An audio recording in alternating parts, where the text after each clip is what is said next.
Hello. All right, today we're going to wrap up our series on navigating a crisis, how to navigate a crisis season. And so we've already covered kind of what is a crisis and what to do immediately when a crisis has happened. We also covered some really practical things on like what to do when you're in that middle of that crisis season and you're in major survival mode. And today we're going to cover what do we do when the crisis is over? When the kind of the climax of whatever is going on is done and survival, we no longer need to be living in survival mode, and it's time to shift out of survival mode into back into thriving and back into some level of normal. So there's about five really key things to talk about. But before I talk the really five practical things, I want to talk for a second about the mindset as we head into creating a new normal. And that is creating a new normal. It's really important to understand when you have gone through some sort of crisis, trauma, transition, whatever it is, even if it's something positive like having a new baby, um, you are never going to go back to what normal was before that thing happened. Um, because whatever it is that you've gone through, positive or negative, hard in a good way, like an exciting change, or really, really traumatic and painful, it changed you. It has changed you fundamentally. And therefore, what was normal before that event is no longer normal.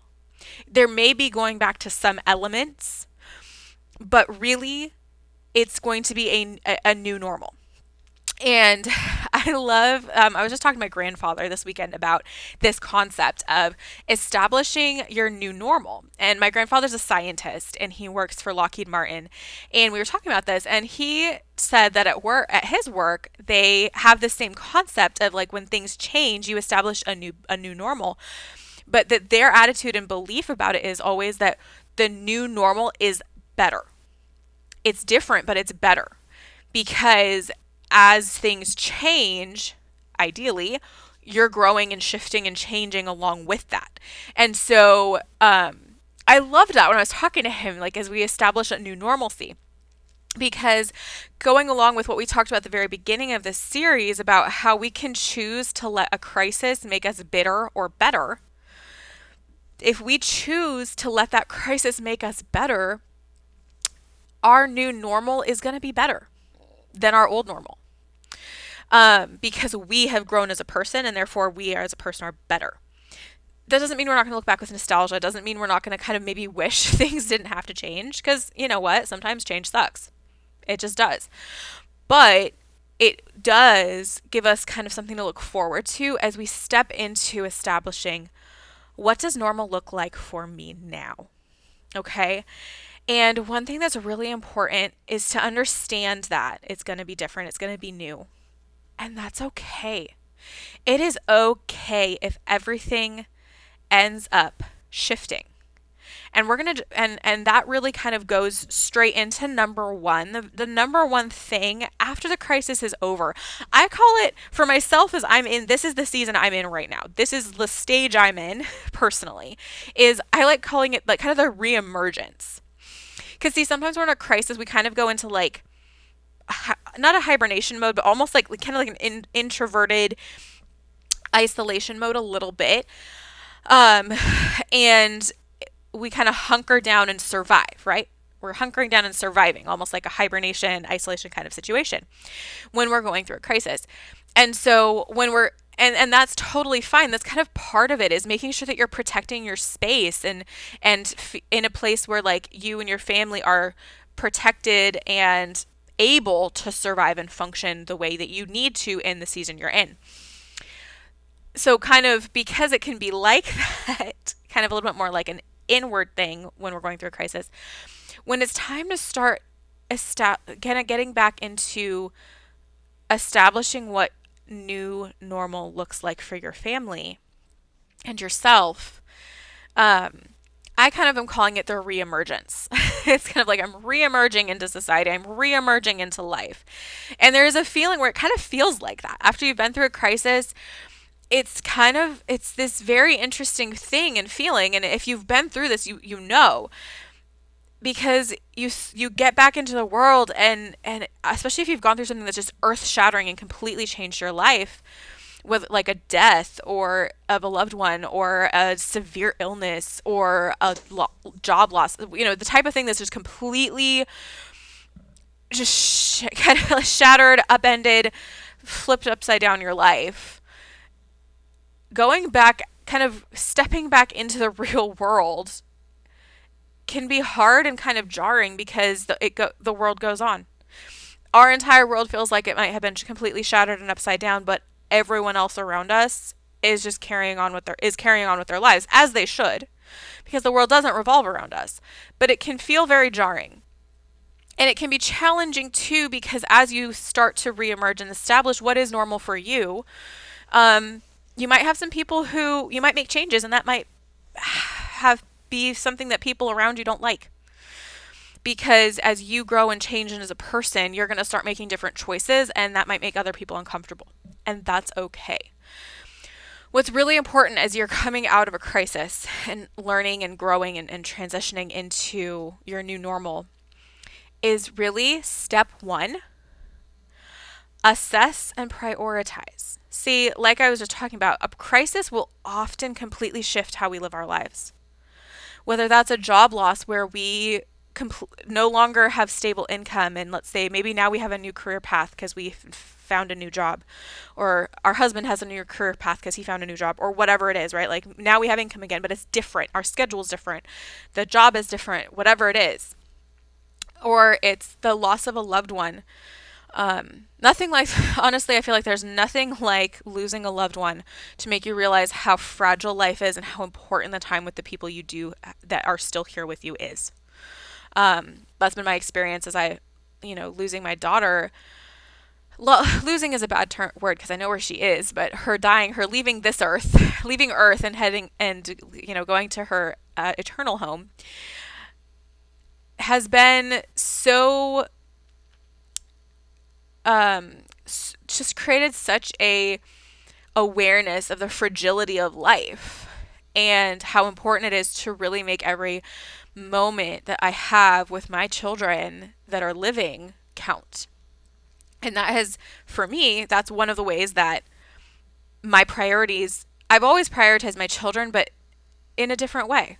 How I do that has completely changed, for example. And so that's honestly, you're going to find as you're getting ready to kind of reemerge, the first thing you want to do before you really even start to establish your new normal is you need to assess and prioritize.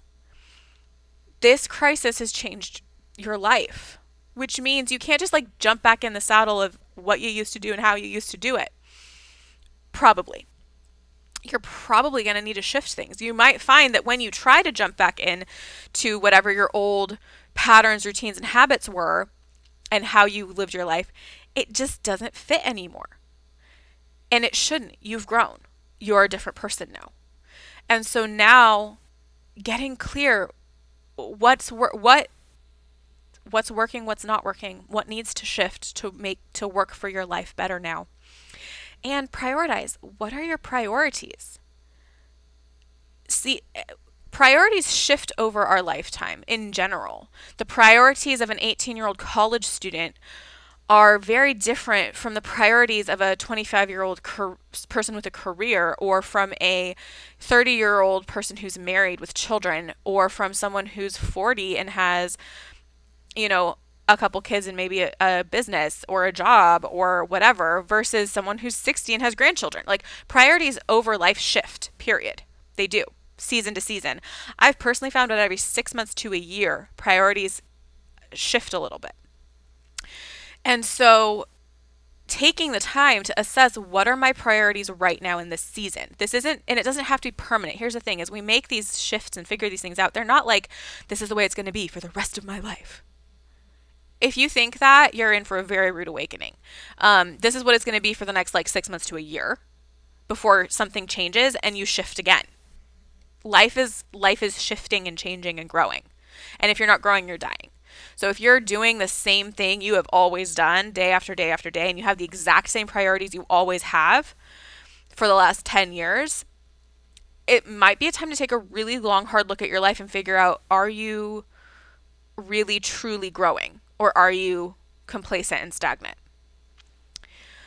So, all that to say, crisis over, assess, prioritize. What's important to you now? For me, that's been family on a whole new level. My family's always been important, always been a priority, but on a much, much deeper level, to the point of I'm saying no to a lot more things than I used to, in favor of spending time with my family. And when I say family, I mean particularly like my nuclear family, like the people living in my household. Um, it also impacted for me like health and how I'm running my home and some things like that. The priorities, what I've found often is that, like I just said, the priorities shift and change, but rather than like, it's not like, oh, the list completely changes. It's more that like you have a list of things that are priorities, and a lot of times our core values stay the same, but where things fit on the priority line rearranges.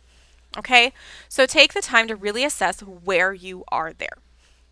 Once you have that nice and clear, you decide what new routines you want to establish to start getting back into normal life and creating a normalcy for yourself, and which old routines and habits do still serve you. But this isn't like a completely scrap every single system, routine, habit thing that you ever have established. No, that's not going to help either. What it is you're assessing which ones actually are serving you in this season. Because habits, routines, systems, preparations, plans, modes of operation are meant to serve us and help us function better. And so sometimes they need to shift and change. So step 1, assess and prioritize. Step 2, decide what new systems and routines need to be created, and which one and what old ones are you kind of going to bring forward into your new normal. Number 3, this is so important, guys. Start small. Do not create a brand new schedule, completely filling your day from top to bottom, and expect yourself and like have all these new routines that you're going to start and all this and expect that all to happen. And don't expect yourself to step back even into old routines. Like let's say you had a really well established evening routine before the crisis, and you might have even continued that routine as you walked through the crisis. But if you're starting to kind of maybe shift exactly what you're wanting to do and how you're wanting to operate, that might shift a little bit. Don't expect yourself to all of a sudden just have a new routine and try to do 5 all at once. Start small. Pick one. Pick one thing and focus on it for 2 to 4 weeks before you even think about adding another one in. 2 to 4 weeks before you add another one in. Because number 4, you need grace. Start small and give yourself grace. That's 3 and 4 kind of combined there. You really, really, when you are starting to reestablish normal, it's very important to set yourself up for success. And if you overwhelm yourself, you will not feel like you're set up for success. So that's that. And then number 5, find a support system.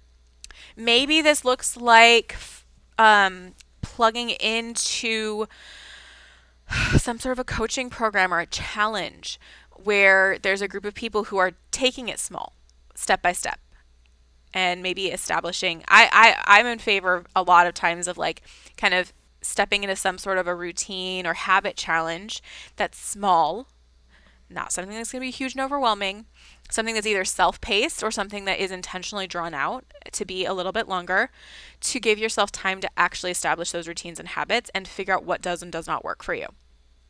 Um, Support systems can also look like mental health support. I mean, when you've gone through a crisis, it really it can reveal areas that you need to work on mental health wise, and it can also, sometimes you're fine, you feel fine mentally and emotionally going through it, but on the other side of it is when things kind of hit you and maybe you might have some mental health struggles. So getting some mental health support, whether that's looks like seeing a therapist or working with a coach, um, or maybe some group coaching, one-on-one group coaching, that type of thing.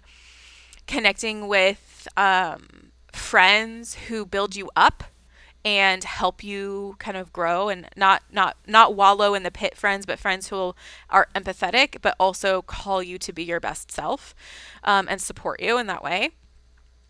Support is really important.